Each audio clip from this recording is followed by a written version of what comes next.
एक दिन मर जाएगा कुत्ते की मौत जग में सब कहेंगे मर गया मादर चोट ला ला।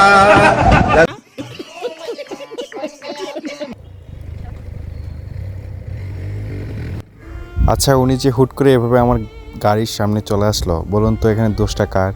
এখানে যদি কোনো একটা অ্যাক্সিডেন্ট হয়ে যেত, দোষটা নিশ্চয়ই আমারই হইতো। কিন্তু দেখছেন, আমার গাড়ি যদি এবিএস ব্রেক না হইতো, তাহলে কিন্তু আমি ব্রেকও করতে পারতাম না।